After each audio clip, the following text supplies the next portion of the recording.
meus amigos e minhas amigas, estamos iniciando aquele encontro nosso semanal que recebe a titulação de Momento Jurídico, sempre procurando trazer pessoas importantes em diversos segmentos da atividade humana e muito principalmente, claro,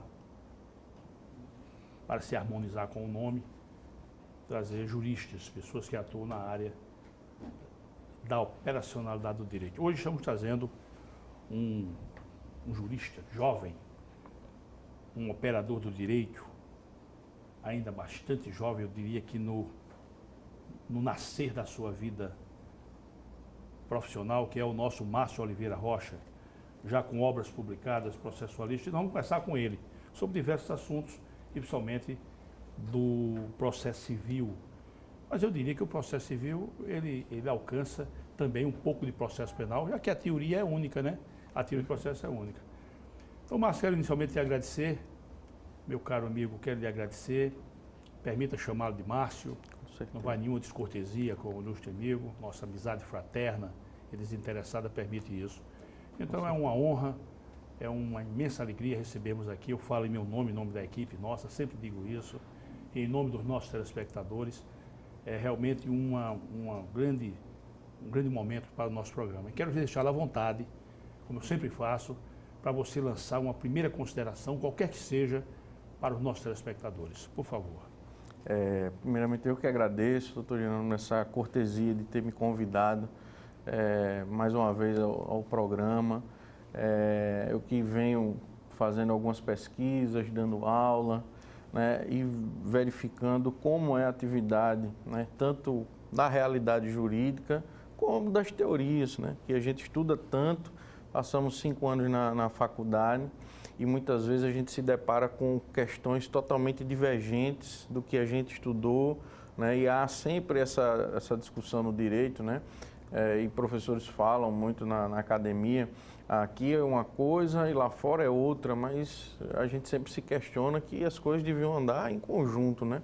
Ou se muda a teoria, ou a prática deve ser alterada. E a gente percebe muito isso e enfrentar isso na academia com os estudantes, né, que estão iniciando. Né? E eu tive o privilégio de ser seu aluno e vi que o senhor também tinha essa grande preocupação de demonstrar os casos que julgava e atrelado à teoria. Isso acho que é muito importante, principalmente no nosso mundo de hoje, né? Verdade. E eu agradeço muito estar aqui novamente, espero contribuir com o seu programa. Sempre contribui, o agradecimento é nosso, Márcio. Desde quando nos encontramos, evidentemente que nosso encontro não é tão frequente assim, mas quando nos encontramos eu sempre aprendo alguma coisa com você, sempre abordamos um certo tema e tal. Mas eu queria, para nós iniciarmos a conversa, o nosso programa ele é visto por uma imensa legião de estudantes, de formandos, de recém-formados e tal. Eu costumo sempre dizer, Márcio, eu quero uma consideração sua sobre isso, o seguinte, que você ingressou no curso de Direito, você já sabe, e você vai ter que passar a vida inteira estudando. Se eu quiser atenuar um pouquinho a expressão, eu vou dizer que você vai ter que passar a vida inteira lendo coisas do direito. Perfeito. Não é verdade? Você acha que o indivíduo consegue ser um bom profissional se ele não tiver essa obrigatoriedade em boa conta? Você acha que ele consegue? Não, hoje em dia é isso que eu falo também para os estudantes. Profissional do direito é um profissional que lida com a gramática, com a escrita diária e com a carga de leitura. Se você não consegue associar isso no nosso tempo, você não vai ser e não vai estar atualizado devidamente para enfrentar as questões da prática e da vida jurídica. Eu sempre digo aos alunos, a carga de leitura, eu não vou ler um livro de 200 páginas em um dia. É possível, mas depende do tempo que você tem, então se programa. Então eu sempre falo, um livro de 200 páginas, leia 10 por dia, né? Você quer escrever um artigo, quer escrever um TCC, que os alunos a grande dificuldade dos alunos, eu disse, mas você está no curso de Direito, se você não consegue escrever, ler alguma coisa, escrever e passar o que você escreveu, então eu acho que o curso que você está errado, ou você tem que repensar a sua vida, porque se você não consegue, né, escrever, fazer uma pesquisa, fazer uma indagação, né, desenvolver um texto e falar aquilo, então a profissão acho que deve ser revista. E a gente sente justamente essa grande dificuldade na carga de leitura. Se você, como professor, passa um texto de 10 a 15, 20 páginas, Isso é um verdadeiro pandemônio. Eu diria, assim, para a imensa maioria hoje, isso é uma coisa... Aí ficam dizendo, professor, o senhor já, como é que o senhor consegue ler, escrever? Eu disse, não, a gente faz com organização. Organização, você vai ter que a gente não vai parar a nossa vida. A gente advoga, eu tenho família, eu tenho uma filha, então você tem que dar todo esse suporte, mas isso é o momento. Então, se eu tenho um mês para escrever 30 páginas, se eu escrever uma, eu vou ter as 30 uma por dia. Você tem que dividir bem o tempo, né? Perfeito. O grande problema é, eu vou entregar o TCC amanhã, aí vou ter que escrever tudo hoje para amanhã. Márcio, eu acho que nessa nossa atividade, a palavra de ordem chama-se método. Perfeito. Método. Eu estou dizendo isso, né, porque hoje eu digo sempre na fase crepuscular da minha vida, quando eu vou editar uma sentença, é uma coisa, eu acho bonito isso. Eu também tenho essa empatia com a minha profissão, eu acho que isso ajuda muito.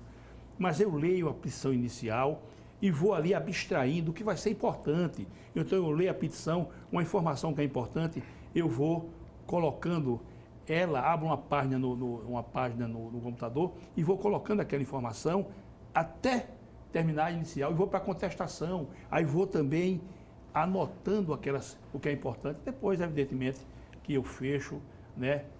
A sentença, ela tem um começo, meio e um fim. Perfeito. Ela tem ordem.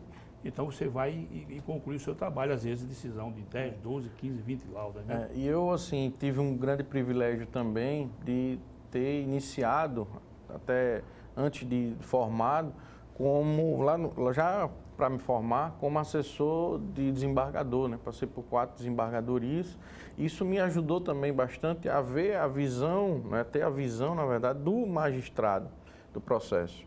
Isso me auxilia muito como advogado. Por quê? Porque eu sei como é que o magistrado percebe a escrita, percebe as provas. E quanto mais claro, mais objetivo, melhor. Porque se você não consegue condensar, né, uma situação em 5, 6 páginas, então alguma coisa está errada. Ou você não está conseguindo passar, ou realmente a situação deve ter uma peculiaridade maior, ou enfim, a pessoa até não pode ter o direito, ou se justifica demais para não dizer nada. Hoje não há nem tempo, né, Márcio, para isso. Então, assim, o juiz, ele tem um conhecimento técnico, jurídico, então você só vai apontar, só vai direcionar, excelência. E esse é o ponto, essa é a prova, é isso que eu quero provar. Então, não adianta a gente também escrever teses, é isso que eu falo sempre para quem quer advogar, quem quer militar. Numa petição, tese, você vai escrever um livro, você vai fazer uma pesquisa fora, você vai fazer outra coisa. Mas ali na atividade, você tem que condensar, né? E muitos processos, lá na assessoria, tinha algumas advogadas, quando o processo era físico, na época, colocavam até aquelas fitinhas, laranja, cinza, indicando. Isso daí era fantástico. Por quê? Porque você facilita a atividade do julgador. Você, enquanto advogado, você está colaborando com a atividade, né? E também tutelando ali o direito do seu cliente. Você falou a questão do poder de síntese que o indivíduo tem que ter. Já ouvi alguém narrando que havia um juiz que juntar um documento. O júdice dele era 15 laudas, 16, 17 laudas. E boa parte dessas 15 laudas em latim. Ah, meu mano. No final, júdice, né? Defiro. Defiro. Seu doutorado, como é que foi? Então, a minha atividade acadêmica, em geral, saí da faculdade, né? Eu sempre tive essa vontade de dar aula. E aí, em 2005, eu me formei. Aí fiz uma pós-graduação em Constitucional. Tempo voa, né, Márcio? 2005, demais, você vai com 14 anos de estrada, né? Então, aí fiz uma pós-graduação, Depois quis aprofundar mais e vi a necessidade de uma pós-graduação estrito sensu, que se chama mestrado e doutorado. Aí ingressei na UFAL, né, no mestrado da UFAL, fiz uma pesquisa sobre, inclusive no próprio tribunal, já fazendo esses questionamentos práticos da teoria constitucional e da questão relacionada à saúde. Então, fiz uma análise do ativismo e o direito à saúde, como isso se comportava na teoria e como é que a magistratura, de uma forma geral, estava julgando esses casos e quais eram as questões, né, mais discutidas e possíveis problemas ou não, ocasionados até pelo executivo, né? E até esses processos são muito delicados porque você passa, na verdade, a responsabilidade toda para o magistrado, que não tem o conhecimento médico, né? O senhor ainda tem mais ou menos uma noção, porque cursou a medicina, mas alguns magistrados não têm o conhecimento técnico e a gente começa a se questionar. Quem começa a julgar esse processo, na verdade, são os médicos, porque se o médico chega e diz para um juiz, interne, você vai dizer que não vai internar de maneira nenhuma. Aliás, a jurisprudência, você sabe disso melhor do que eu, era no sentido de que a palavra do médico que está acompanhando o paciente, ela é soberana. Perfeito. Na verdade, a palavra do médico que acompanha o paciente é soberana.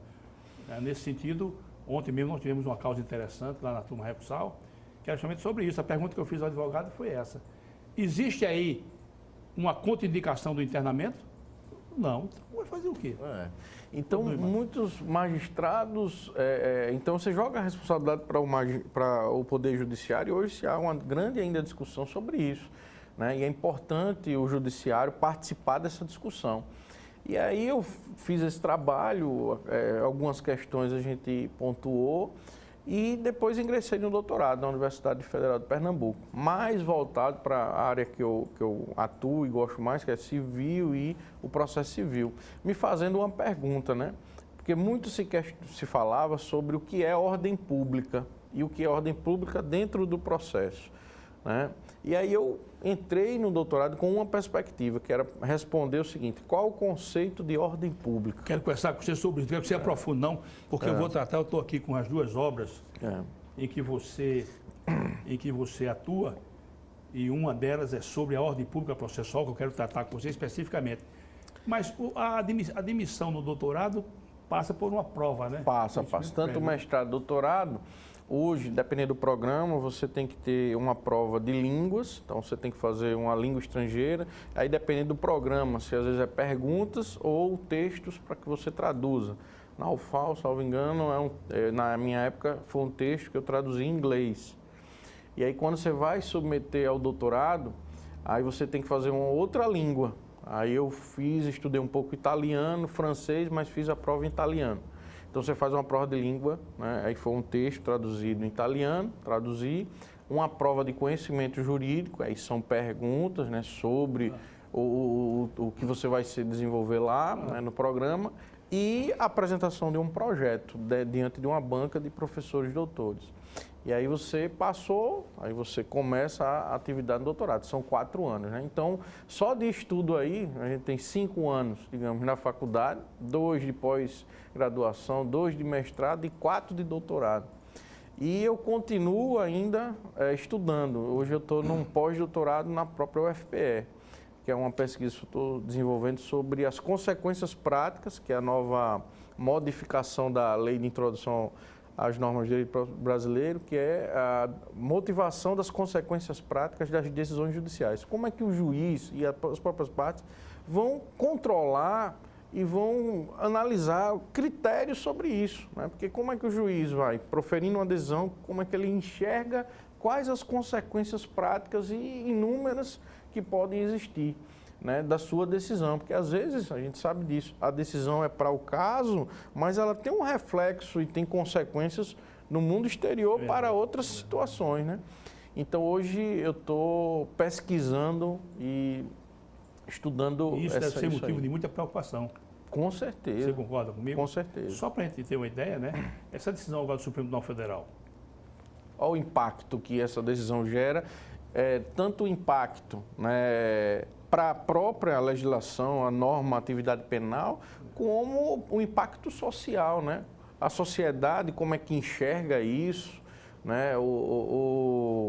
Essa mudança, né, de posicionamento, talvez aí daqui a um ano mude-se novamente, quem sabe? Então, essa instabilidade, né, das normas criadas pelos tribunais de vértice, como a STF e o STJ, isso deve ser repensado muito, né, porque isso cria esse ambiente. Então, isso ultrapassa o processo.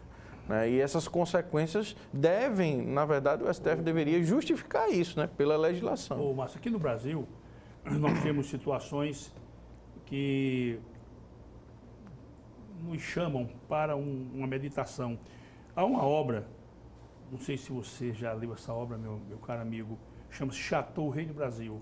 Não. Se você não a leu, eu até tomo a liberdade de sugerir a você que dê uma lidazinha nesse livro, porque mostra uma realidade do nosso país. Então, no caso do Chateau, Rei do Brasil, você vai ver lá na obra, ele teve uma convivência com uma mulher e nasceu uma menina, e até Teresa é o nome dela, se não me engano, Teresa. Até a lei ficou conhecida como Lei Teresita. E ele brigou com a mulher e queria realmente criar uma grande dificuldade com relação à guarda. Você pode ter ideia que foi feita uma lei para atender a ele. Tá certo que Chateaubriand era realmente um cara de um poder muito grande, que ele tinha, você tem ideia, Roberto Marinho hoje para ele seria nada. Porque ele tinha canal de televisão, tinha de rádio, tinha de jornal. Era um indivíduo que no meio de comunicação era poderosíssimo. Então, foi mudada uma lei. E interessante que essa lei, ela envolveu juristas de grande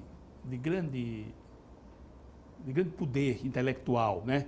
E nesse livro narra também, aqui não vai estar lá no livro, nós temos um respeito muito grande por Nelson Hungria. Claro. Não é verdade? Então, quando Brasília foi inaugurada, está lá no livro, o Nelson Hungria, que era presidente do Supremo Tribunal Federal, disse, não, nós não vamos nos mudar não, vamos ficar aqui no Rio, nós não vamos para Brasília. Aí sabe qual foi a brincadeira? Ele exigia um cartório. Está lá. Então exigiu um cartório numa região muito nobre, com circunscrição numa região muito nobre do Rio de Janeiro. Aí o Supremo Tribunal foi para Brasília. Então nós temos essas coisas em nosso país que as pessoas ficam sem entender. Né? Ficam perplexas, né? E no dia da votação lá dessa questão da segunda instância e tal, o ministro Barroso, rapaz, citou num momento lá uma situação que eu fiquei mortificado de vergonha. Ele disse, olha, daqui a pouco nós vamos julgar um processo. Você não quer acabar com esse negócio de civil? Está bem, nós vamos julgar um processo que trata de um homicídio que aconteceu em 1991. Em 1991. Quer dizer, um negócio desmoralizante, na minha concepção, desmoralizante. Aí ficam se apegando a filigranas, não, porque eu acho que não pode ser assim. Aí eu queria até lhe ouvir, eu acho que você tem que decidir, mas em harmonia com o pensamento da sociedade. Está me entendendo? Saia por aqui perguntando do Oiapoque ao Chuí. Do Oiapoque ao Chuí. Pode ir ao lugar mais pobre desse país e pergunte, meu caríssimo, um homem que é julgado em 2 instâncias, julgado por um juiz, depois é julgado por um colegiado, e nas 2 ele foi condenado. O fato é esse. Aí narra o fato. O senhor quer que esse homem solto? Abstraindo a mãe, o pai, um irmão muito querido, a mulher e filho, ninguém quer, rapaz. É complicado. Hoje em dia, na sociedade, Desculpa eu estar dizendo isso agora, não, que é isso. Mas não é um negócio escabroso, rapaz? Até porque o grande problema do sistema prisional não é nem a prisão em segunda instância, é a prisão provisória, que lota. Exatamente. E fere, no modo de sentir, se a gente for fazer uma analogia, eu estou sendo preso por uma petição que sequer houve uma instrução provisoriamente e o processo, enquanto o processo estiver tramitando, o indivíduo está preso, mas eu já tenho uma condenação em primeira instância, uma confirmação daquela condenação em segunda, eu recorro para os tribunais superiores, que não tem efeito suspensivo, que a discussão é só de direito, pode haver alguma alteração, é possível, mas e o cara que ainda nem sequer tem uma sentença e está preso, às vezes, até por um furto de uma bicicleta, de um... Márcio, eu não estou dizendo que isso, não estou dizendo que não seja um movimento processual necessário, não. Longe de mim. Não estou dizendo que não é, não. O embargos declaratórios, ele é utilizado pessimamente, rapaz, de forma maldosa. Você tem embargos, desembargos, e por aí vai. Pô. É um problema sério no nosso sistema recursal, né? E alguns colegas, né, utilizam justamente para procrastinar. A gente reconhece realmente isso. E tira até o brilhantismo do ato de recorrer, né? Porque às vezes a gente verifica no recurso uma possibilidade de melhora, né, do ato de decisão, não simplesmente recorrer por recorrer. Não, há uma decisão que eu tenho como espelho, que é até do Supremo Tribunal Federal, que diz que o embargo, o pedido declaratório, não é nenhuma crítica ao ofício jurisdicional. Perfeito. Pelo contrário, é uma contribuição. Perfeito. Mas em condições normais de temperatura e pressão. Mas do jeito que fazem por aí, eu não consigo dar uma decisão que não gere dúvida. Até mesmo um mero despacho de uma interlocutória pequena, miúda, aí eu não entendi não, né? Tem colegas que defendem até embargos contra despacho, né? Rapaz, tem que ter um despacho muito ruim, né? Para caber embargo de declaração, Ave Maria, né? Um despacho que cabe embargo de declaração, enfim. E aí o Instituto, né, embargo, que é justamente para aclarar, para tornar a decisão mais clara, ele se torna, na verdade, um instituto, desvirtuam toda a finalidade do instituto. Mas você, como um grande processualista que você é, eu quero depois entrar na questão do livro, no segundo momento, o nosso sistema recursal é bom?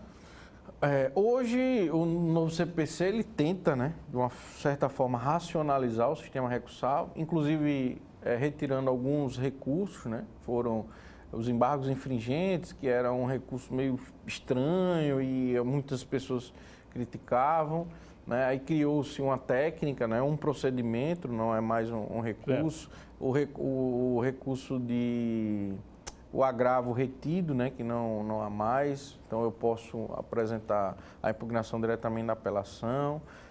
Tentou-se objetivar, né, o cabimento do agravo de instrumento, porque antes era uma coisa muito subjetiva, e aí vem o STJ hoje, né, e diz que, ainda que não esteja no rol lá do agravo de instrumento, aqueles tipos de decisões, é possível, se a parte demonstrar que a questão é urgente e seria inútil recorrer numa apelação, seria possível agravo de instrumento. Então, meio que voltou um pouco àquela discussão do CPC de 73, quando cabia agravo de instrumento, das decisões suscetíveis de gerar lesão grave e difícil de reparação. Então, encontrar o que é isso, inclusive para a atividade judiciária, para a advocacia, para quem atua e milita, era muito difícil, porque é uma expressão muito subjetiva, né, na legislação.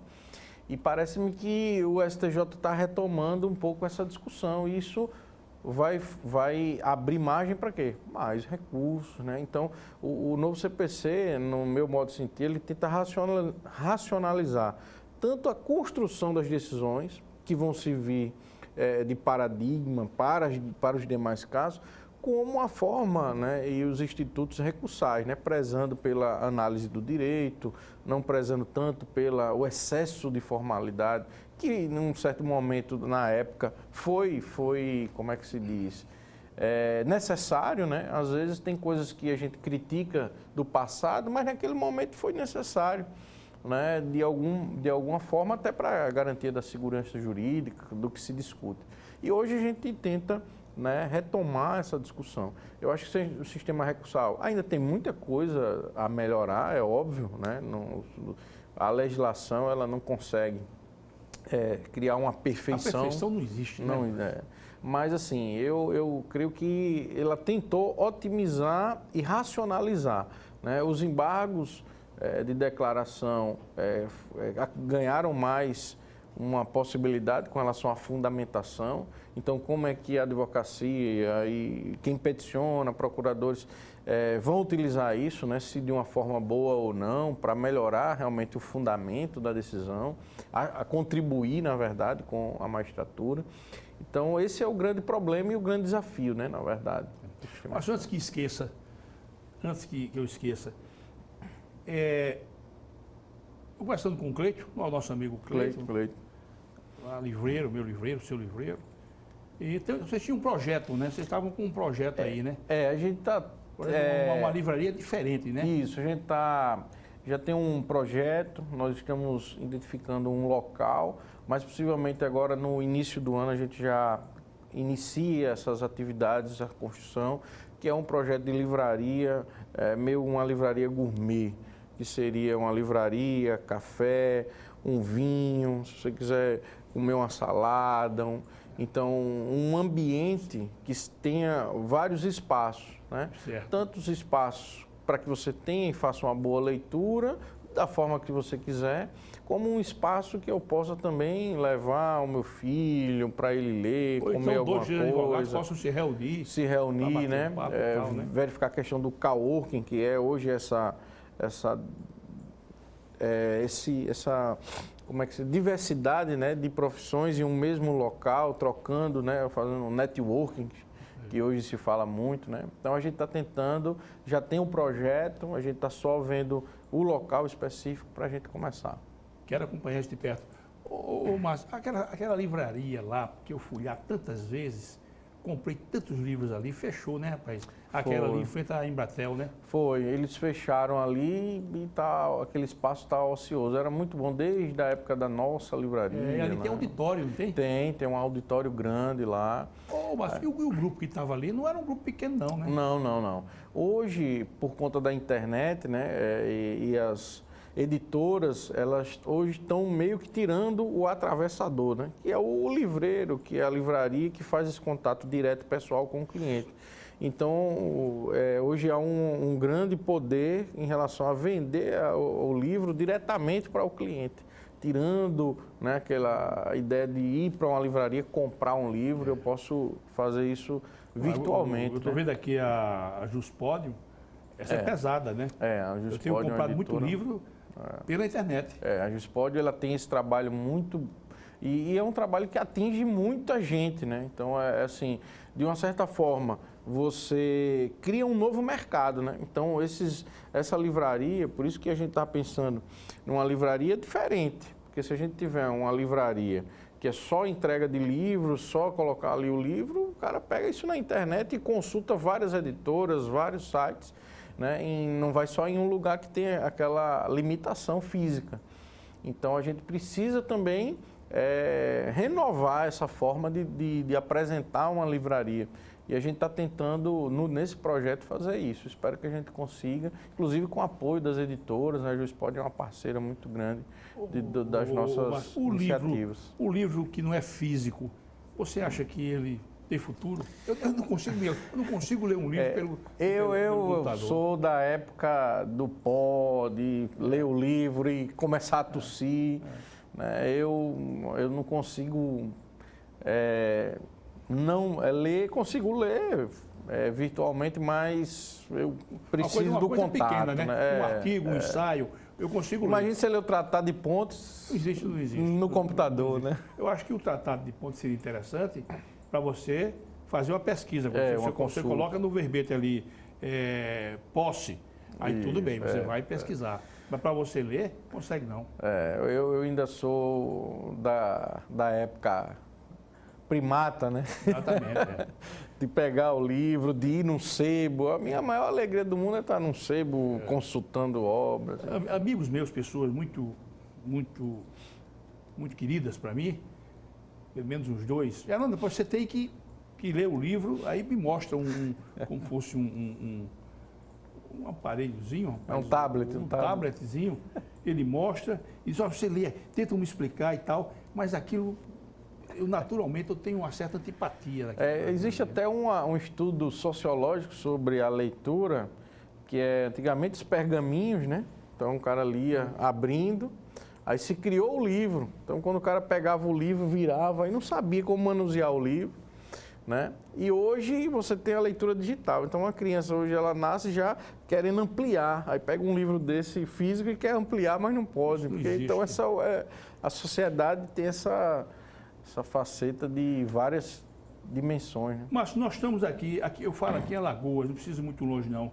Nós estamos com grandes juristas aqui, não estamos? Com certeza, com certeza. Estou vendo nessa obra aqui o nosso Beclaut, o Pedro Henrique, né? Isso. A própria Carolina Mafra, que está fazendo o doutorado, está em Portugal. Né? Portugal, na Universidade do Minho. Já está em Portugal, né? É. Como é que você vê hoje aqui o acervo de juristas na área processual nossa? Você verificava que antigamente, né, não tão antigamente, existiam poucos professores com a titulação de doutorado, né, principalmente na área processual. Né? A gente tinha o grande professor Francisco Hildo, né, o filho, o Fred, e a gente tinha poucas referências assim, né, de professores com a titulação. Hoje, eu posso dizer que eu faço parte desse grupo de professores, né, com grandes nomes aí, conhecidos inclusive internacionalmente, né, Beclaut, o Pedro, a própria Carol, né, e aí hoje a gente tem uma escola, né, inclusive Norte e Nordeste de professores de processo. Eu faço parte de uma associação, que é a Associação ANEP, né, Norte e Nordeste de Professores de Processo, que hoje já é bastante conhecido, inclusive internacionalmente. Já tivemos evento em Portugal, agora mais recente, um evento também na África, né, em Cabo Verde, na parte que falam a língua portuguesa, enfim, um evento muito interessante sobre processo, com processualistas aqui, inclusive Beclaut e Pedro estavam lá, né? Eu não pude ir, questões profissionais, mas hoje a gente tem aqui em Alagoas grandes referências que discutem processo civil. E com produção, inclusive, com produção intelectual bastante significativa. Isso. Já para iniciar a nossa conversa sobre as obras, Ordem Pública Processual, essa é sua, essa é desconhecida, e o processo civil contemporâneo, eu gostaria de iniciar perguntando sobre o processo civil contemporâneo. Perfeito. Como é que nasceu essa obra? Essa obra aí nasceu de um grupo de pesquisa que eu faço parte, né? Sou o orientador dos alunos na UNIT, né? Na Universidade Tiradentes, na Centro Universitário. Então, os alunos pesquisam questões processuais, escrevem artigos, e aí um convite foi feito pela editora Lumenures. Eu organizei uma coletânea, chamando também outros processualistas de nome nacional. Rodrigo Mazei, Bárbara, Pedro, Beclaut e Carol também ajudaram na organização e na convocação de professores, né, e estudantes, pesquisadores do processo civil. Então, essa obra ela faz parte dessa união de estudos sobre o direito processual. Né? Então, a gente tive a felicidade de estar participando desse grupo e organizar, né, juntamente também com a comissão. Né? A gente tinha uma comissão da OAB que fazia uma análise sobre como é que o CPC estava sendo aplicado, né, desde sua entrada em vigor em 2016. Então, a gente organizou, né, alguns colegas, né, estudiosos do processo, e saiu essa obra aí com escrito de estudantes, né, que eu acho que é muito importante a gente incentivar a pesquisa e o desenvolvimento justamente da escrita para os estudantes, e é isso que eles vão encontrar, é isso que eles vão trabalhar, né? Então, tem vários artigos de estudantes aí também. Meu caro Márcio, eu estou vendo aqui que o Ravi Peixoto... Ravi Peixoto, um grande amigo. Não é ele que tem uma obra sobre prova, né? Ele, né? Ele e Lucas Buril tem uma obra sobre prova. Monumental, né? essa obra, né? E também sobre precedentes, né? Lucas escreve sobre precedentes judiciais e Ravi também sobre precedentes e superação dos precedentes e a segurança jurídica. Ravi, os pernambucanos. Tive a felicidade de conhecer, hoje ser amigos, né, por conta lá do doutorado da UFPE, são grandes amigos. Ravi está concluindo o doutorado dele na UERJ. O Lucas concluiu Mas na Ravi, USP. ele é do sul do país, né? Não, Ravi é pernambucano. É pernambucano, é? Ravi, ele é mestre pela UFPE e está Eu sei fazendo... que o Lucas Buril é. O Lucas é pernambucano. E o Ravi também é pernambucano? Também. São grandes amigos e eu, graças a Deus, também sou um grande amigo dos dois, né? Tanto de Lucas como de Beleza, Ravi. rapaz. É uma obra interessante. Qual é o foco dessa obra? São assuntos, né, que hoje mais discutidos, né, hoje no processo civil contemporâneo e que geram algumas dúvidas, incertezas, críticas até ao novo CPC, porque é louvável a crítica, né? Claro. E envolve toda essa discussão. Por isso que o título é O Processo Civil Contemporâneo. E várias discussões, inclusive fazendo análise do CPC de 39, de 73 e o 2015. Algumas coisas, inclusive de 39, foram restabelecidas, né, pelo CPC 2015 e vem gerando várias discussões isso. Né? É muito interessante como a legislação e a história, né, em si, ela influencia muito nas construções legislativas, na própria caminhada da sociedade. Né? O próprio direito é um processo histórico. Né? Com certeza. Não tenho dúvida. Vamos fazer uma pausa e depois voltamos aqui agora aprofundando já sobre essas duas obras que já estão sendo vendidas aonde? Já. Na própria nova livraria, né? Com o nosso amigo Cleiton. Os dois, né? Os dois. Chegando lá, pode adquirir, pode dizer que assistiu o programa e tem um desconto especial. Né? Aí. Márcio, tirando lá o nosso Cleiton, que eu acho que é uma belíssima livraria dele, nós temos hoje uma boa livraria jurídica não, né? Hoje a gente tem algumas livrarias em shopping, né? Mas não é tão atrativo. É um pouco pobre, né? Então, acho que essas grandes livrarias deveriam modificar a forma, né? E a gente está tentando iniciar esse projeto, né? Mas, assim, no ramo jurídico, propriamente dito, não tem uma grande livraria que você chegue e diz, aquela é a grande livraria, né? Então, o Cleiton, hoje, eu acho que é o único livreiro que tem várias obras jurídicas. Eu tentei comprar há pouco tempo uma obra sobre incorporação imobiliária e tive dificuldade de comprar aqui. Tive que pedir a intervenção do nosso amigo Cleiton, mas eu terminei tendo que pedir essa obra fora para poder atender a minha necessidade. Pausa rápida, voltamos já. Meus caros telespectadores, muito obrigado pela audiência e retornamos rapidinho. Muito obrigado pela audiência.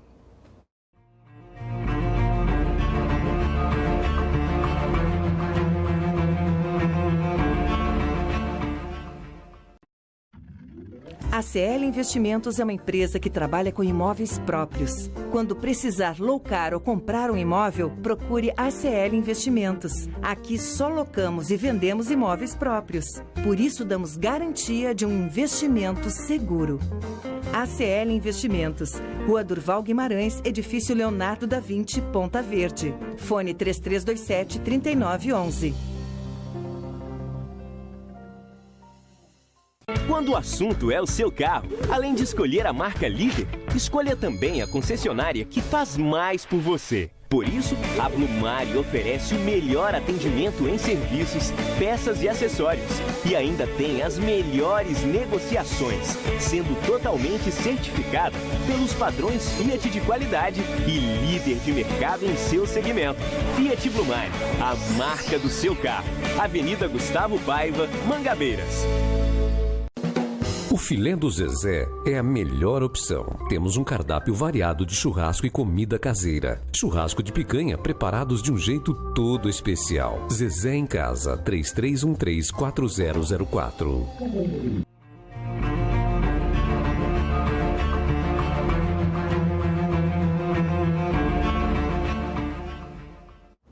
Olá, meus amigos e minhas amigas, retornando aqui com o nosso caríssimo professor, jurista Márcio Oliveira Rocha, sobre o processo, de uma maneira geral, sobre coisas do direito. E ele lançou recentemente duas obras. Uma, ele aparece como organizador, ele e outros juristas, bastante conhecidos aqui. e no outro é de autoria dele próprio, que é a ordem pública processual, essa desconhecida. Eu vou voltar ainda a tratar desse assunto, mas vamos logo abordar esse é onde você aparece de forma isolada. O trabalho é seu isoladamente. Como é que nasceu esse livro? Sobre a ordem pública processual, essa desconhecida.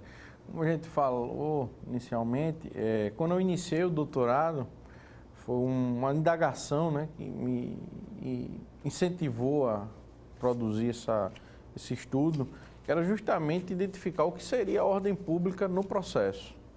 E a grande pergunta era, eu queria, na verdade, responder. É engraçado que às vezes a gente começa com uma perspectiva e durante o estudo, né, talvez começar com uma perspectiva pela imaturidade, talvez intelectual, enfim, você começa com uma indagação e você vai ver que aquilo ali era que era muito mais do que você poderia imaginar. Eu comecei indagando o seguinte ponto: qual o conceito de ordem pública processual? O que é ordem pública?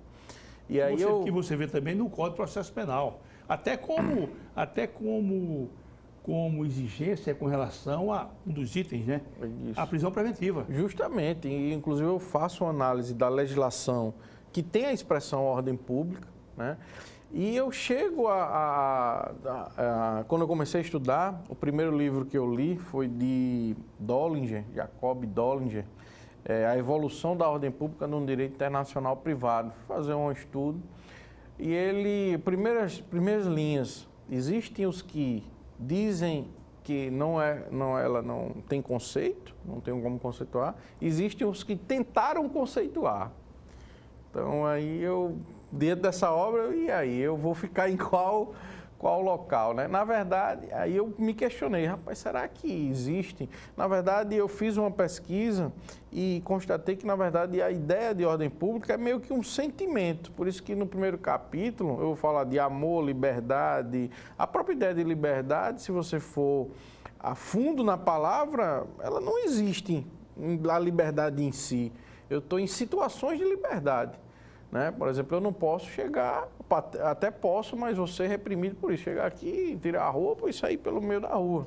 Então, assim, a própria ideia de liberdade, ela é bastante, filosoficamente falando, né, incompreensível.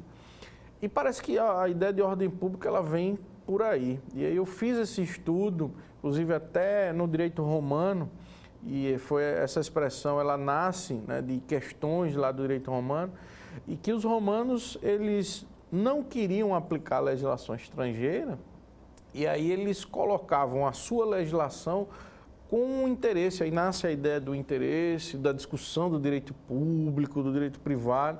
Então é como se a ordem pública fosse um manto ou uma marca inquestionável.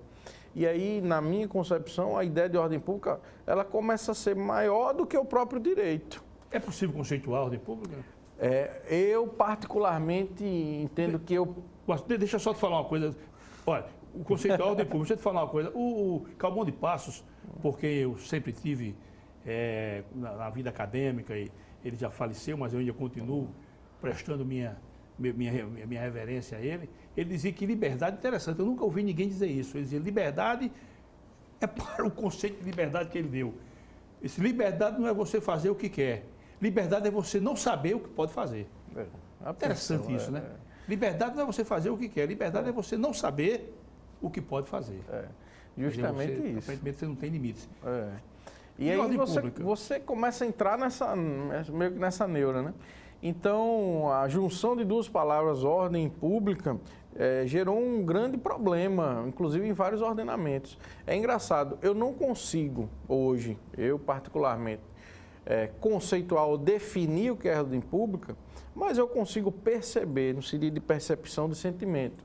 Por exemplo, se existe alguma guerra ou briga, eu posso dizer que ali estão violando a ordem, né? Há um senso comum em relação ao sentimento de ordem pública. Nenhum ordenamento, né, por incrível que pareça, nenhum ordenamento ele vive sem essa expressão. Por mais que você não consiga definir, colocar ela isoladamente em um quadrado, né? né? Porque a ideia de ordem, e partindo até do ordenamento jurídico, ela é muito forte, né? Aí você pode me questionar, mas existe a ordem pública e a ordem privada, certo? Mas o que é a ordem pública? Aí alguns autores, inclusive eu vou trabalhando na obra, vão dizer que a ordem pública é irrenunciável no processo, que a ordem pública ela não admite preclusão, que são as questões que o juiz pode trazer de ofício no processo, né? E aí hoje a gente vai verificar que nem toda questão que o juiz pode suscitar de ofício é uma questão que eu possa perceber como de ordem pública. Por exemplo, hoje no processo o juiz pode suscitar o amicus curiae, uma intervenção de terceiro para contribuir no processo. Então isso é uma questão de ordem pública. A própria prescrição, né? Alguns administrativistas tratam a prescrição como de ordem pública, mas se ela é de ordem pública, eu posso renunciar. Então, eu comecei a fazer vários questionamentos de situações que defendem como ordem pública, né, teoricamente e na prática, e vi que realmente no processo não aconteciam isso. Por exemplo, questões relacionadas a recurso especial extraordinário, né, se diz, eu posso suscitar uma questão dita de ordem pública, por exemplo, condições de ação, os requisitos da ação, né, em qualquer momento processual. Mas se eu chego num recurso extraordinário, especial, se eu não pré-questiono, ainda que seja matéria de ordem pública ou dita de ordem pública, o Tribunal Superior não vai analisar. Isso é um entendimento do próprio STJ do STF. Mas aqui na sua obra você traça os quadrantes da ordem pública, né? Traço. Aí o que é que eu digo? Na verdade, o que é que se existe? Existem normas, essa é a ideia da tese do direito. Existem normas que eu classifiquei como rígidas, ou seja, existe um regramento mais rigoroso. E aí eu utilizei essa nomenclatura por quê? Pegando até a ideia constitucional. A nossa Constituição é uma Constituição rígida. Por quê? Porque tem um procedimento de alteração mais rigoroso. Então, no processo eu também tenho isso. Por exemplo, eu posso hoje peticionar e o magistrado suscitar a ilegitimidade da parte. E pode pedir que eu corrija isso. No CPC de 73 eu não tinha essa previsão. Ainda que eu diga que a ilegitimidade, né, ou a ausência de legitimidade seja uma questão que possa suscitar de ofício ou de ordem pública, eu posso corrigir. E alguns autores vão dizer que a questão de ordem pública é insanável, não é corrigível. Aí eu vou dizer que existem normas rígidas, que são mais difíceis de você regularizar no ordenamento. Existem normas, aí eu fiz o polo, flexíveis, mais fáceis de você regularizar. Por exemplo, o advogado não juntou a procuração. Junta a procuração, regularizou o ato, acabou. E eu não fiquei nessa dicotomia, porque hoje existia muito isso, né? Norma cogente, que se assemelhava à ideia da ordem pública, e a norma dispositiva, que se assemelhava à ideia de ordem privada. E aí eu trabalhei norma rígida, norma flexível e uma norma híbrida. Aí, rapaz, como assim? Vejam só, muito se fala na ausência de citação como uma questão de ordem pública insanável. Mas aí eu vejo de outra forma. Por exemplo, se uma parte não foi citada, o processo acabou, sentença, trânsito em julgado, passa o prazo da rescisória, o que é que ela pode fazer? Ela pode promover uma ação para anular aquele processo. Isso é o que na prática? É regularizar. Você vai anular todo o processo, inclusive não formou a quebra, a coisa julgada, para aquele momento, para fazer o quê? Para citar. Após o prazo da rescisória. Para citar. Então, na verdade, a ausência de citação, ela é uma questão sanável a qualquer tempo. Mas ela é de ordem pública. Por quê? Ou não, Márcio? Na minha perspectiva, se você chega e diz que a ordem pública ela é insanável, se você tem esse conceito como o de ordem pública, um dos requisitos ou características da ordem pública, então ele está incompatível com isso, né? Eu estou vendo aqui, mas que você iniciou ocupando 74 páginas, isso com tipo interessante, não é daquele... Né? Você utilizou razões históricas e culturais da ordem pública. Começou logo por aí. Você foi mesmo lá? Lá na origem, né? Lá nos primórdios, né, que se discutiam justamente essa ideia da sociedade, né, que naquela época, se uma autoridade chegasse só isso é de ordem pública, a sociedade reverendava, né? Isso vem até de mitologia, enfim. E é por isso que o direito, né? ele é esse fenômeno maravilhoso, né, mano? É perfeito. Aí voltando sempre a Calmon de Passos, né? Calmon de Passos dizia, calma aí, direito não é propriedade de ninguém. Direito é busca, é pesquisa. Calmon já questionava algumas ideias que eu falei aí sobre as condições de ação, ele já tratava de alguns temas como a legitimidade ordinária, né? A legitimidade ordinária como uma questão de mérito. Porque quando eu digo que você não é legítimo, eu estou dizendo que você não tem direito. A extraordinária é um terceiro que vai pleitear direito em nome de outro. Mas e outra coisa, nós que operamos, eu já ouso dizer, baseado, claro, no que eu ouço, o indivíduo, para ser um jurista, ele tem que ser humilde, né? Requer humildade, né? Ele não pode se alçar à condição de um hierarca, né? De um ícone sagrado, né? Não, Tem que desse ser humilde, autoritarismo, né? Que antes até se tinha um pouco, né? Aquele argumento de autoridade, né? Inclusive na minha banca, um dos examinadores falou assim, inclusive da USP, um dos trabalhos que eu também questiono aí no livro, ele disse, então quer dizer que todo mundo que falou sobre ordem pública desde agora está errado e você está certo. Eu disse, não, estou dando um ponto de vista. Eu estou dando uma contribuição, né? Então, assim, existem coisas, inclusive, que já têm uma certa consolidação que eu acho que devem ser revisitadas. Agora você me permite dizer, essa sua obra aqui, ela já é, eu acho que o estudante de Direito ainda não é interessante ele mergulhar nela não, né? Um iniciante não, mas talvez o que já esteja lá para terminar, que lá no 7º, 8º, 9º período. Ele já pode tentar enfrentar isso aqui? Já começa a estudar um pouco. Será que a cabeça dele não vai doer, mano? Hein? Não aí aproveitando esse flexibilismo. Eu conheci um rapaz, está com muitos anos isso. Ele era uma figura boníssima, de um coração cordato, uma figura... Mas eu olhava para ele, ele não era um indivíduo que o mundo recebesse ele bem, não, porque achava ele muito tolo. Bom, mas ele fez vestibular de Direito e passou. O vestibular de Direito passou, foi uma alegria monumental na casa dele. Eu fui, naquela noite, que eu nunca esqueci, eu fui a mãe dele muito alegre, o pai dele feliz. E... lá tinha uns canapés, uma cervejinha gelada, um ambiente... Ele passou do vestibular. Um tempo depois encontrei com ele, e aí, como é que está lá o curso? Eu deixei. Mas como deixou o curso de Direito? Deixei, não me adaptei não. Mas como, rapaz, você se adaptou? Disse, rapaz, eu comecei, doutor, a estudar Direito Penal, mas só consegui decorar até o artigo 22. Meu amigo, você quer decorar o código? Pois é. É complicado aí. Inclusive, até a ordem pública tem vários textos legislativos que têm expressão ordem pública. Na parte do processo penal, como critério de prisão preventiva, na verdade, o juiz, quando faz isso, ele não utiliza a ideia de ordem pública, ele vai associar a ideia de ordem pública a alguma outra norma.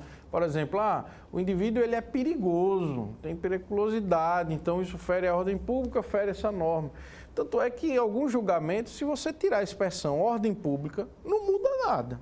É como se você colocasse ela para fortalecer o seu argumento, né? Então, assim, hoje, e é engraçado, a minha conclusão é o seguinte, eu entendo que eu particularmente, se você me perguntar, qual o conceito de ordem pública? Eu disse, rapaz, não sei.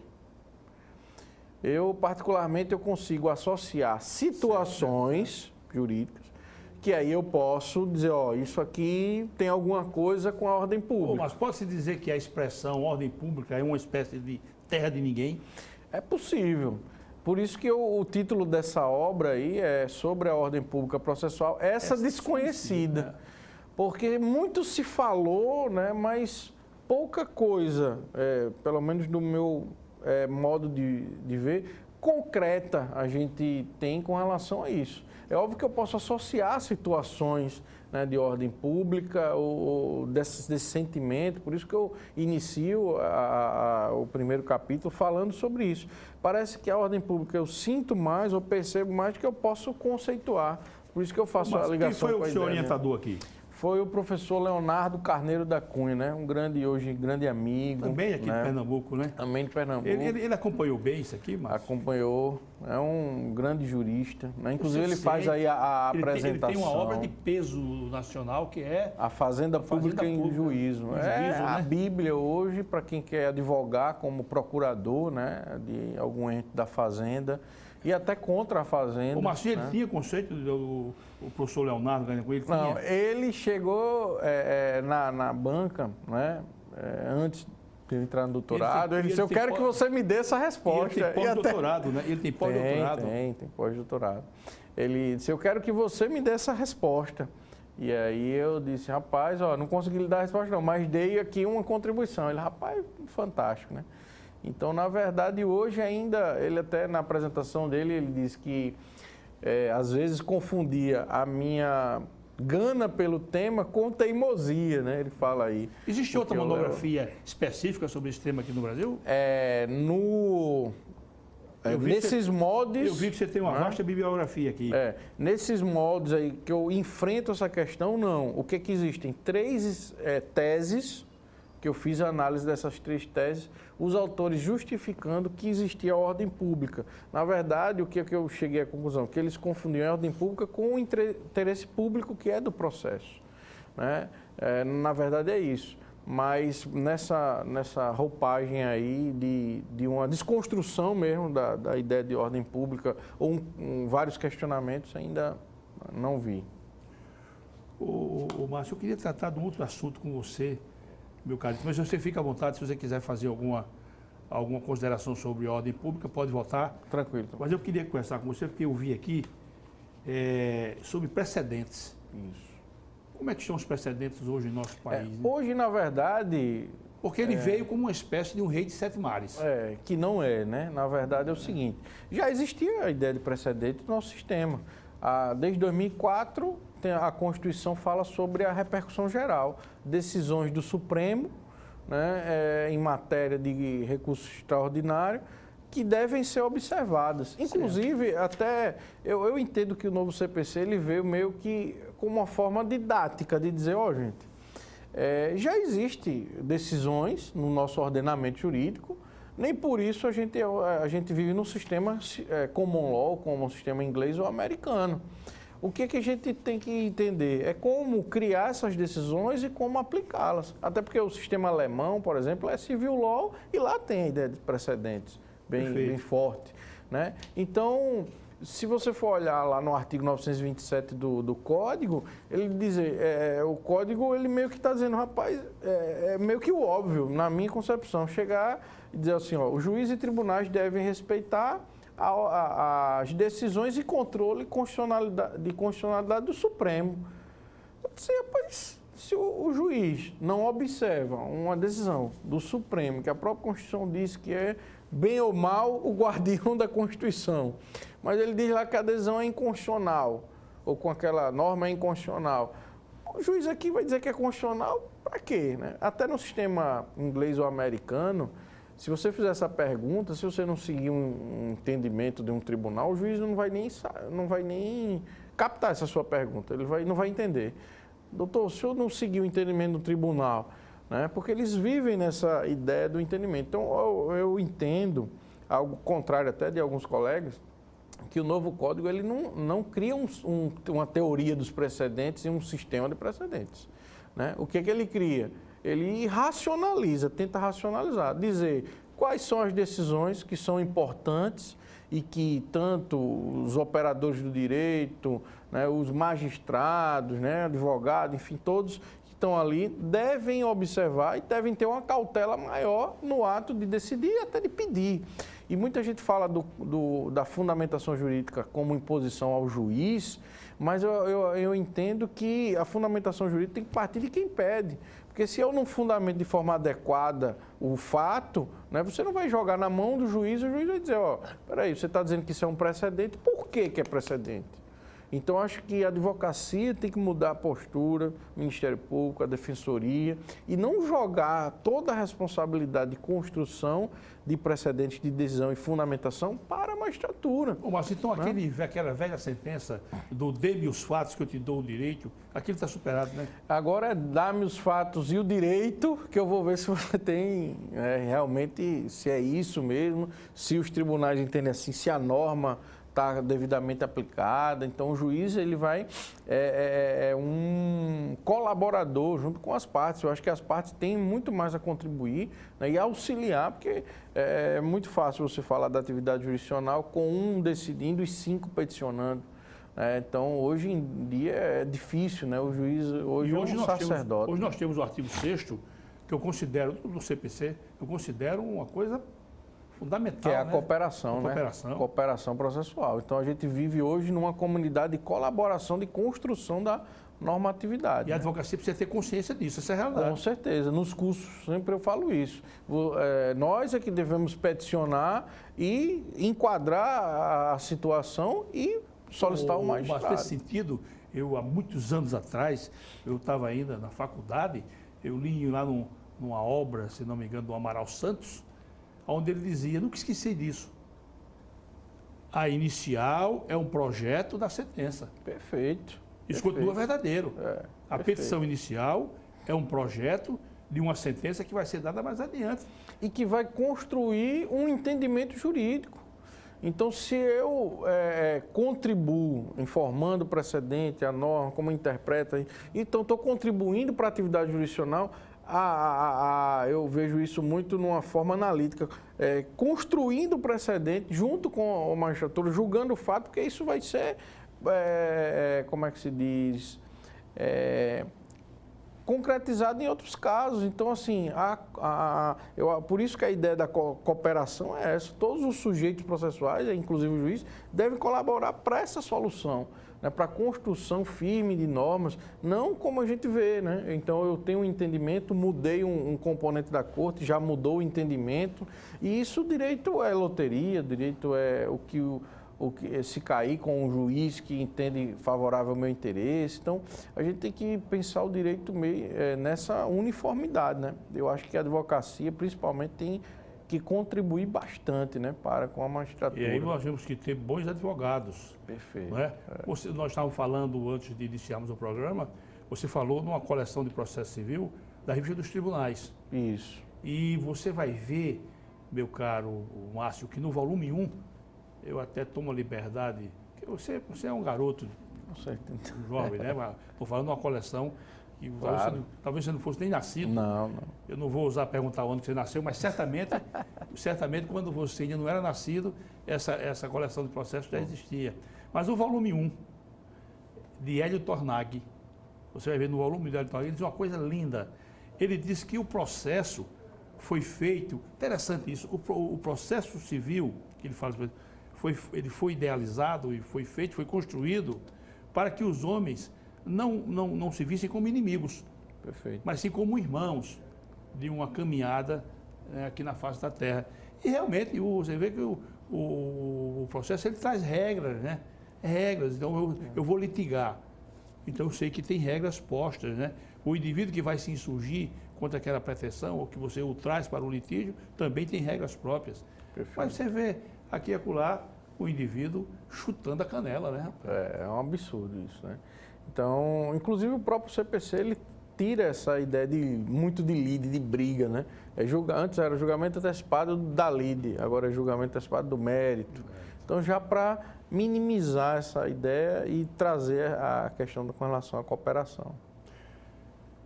Márcio, maravilha, você nos dá a alegria dessas duas. Você, aqui nesse caso, você sozinho, mas nesse caso aqui, você, a Caroline, o Márcio, o Pedro Henrique, o Beclaud, nos trazem, né, obras de valor para os estudiosos. E eu agradeço, em nome da comunidade jurídica, eu agradeço com toda tranquilidade, porque nós precisamos de boas obras. Eu vou me debruçar sobre a ordem pública processual, que eu preciso também, porque passando pela minha vida, sabendo, falando, até tendo noção do que é ordem pública, mas nunca me deparei, nunca vi, honestamente, uma monografia tratando especificamente desse tema. Mas quero deixá-lo para uma consideração última para os nossos telespectadores. Fique à vontade, por favor. Eu primeiro agradeço novamente o convite, né? Estou sempre à disposição, seja na OAB ou nas universidades. Sou professor da UNEAL, Universidade Estadual de Alagoas, e da UNIT. Então, quero deixar aqui meu abraço fraterno para o programa, para essa abertura, para o meu grande professor, Jerônimo, que tive o privilégio de ser seu aluno, né? E está sempre à disposição para qualquer diálogo, qualquer debate, né? Onde me encontrarem. Então, um abraço a todos. Mas você é um estudioso, você tem empatia por essa atividade, você gosta, então você vai pelos caminhos da vida, sempre nessa atividade acadêmica, isso é muito importante. Mas sucesso para você, seja sempre muito feliz. Eu também, modestamente, me coloco à sua disposição. Quando for pelo fórum, você vai lá no nosso ambiente para a gente bater um papo ainda aqui rápido. Com certeza. E vamos seguindo por aí. Meus caros telespectadores, sempre agradecendo essa honrosa audiência e dizendo que na próxima semana temos um outro encontro. Muito obrigado por tudo e até a próxima. Tchau.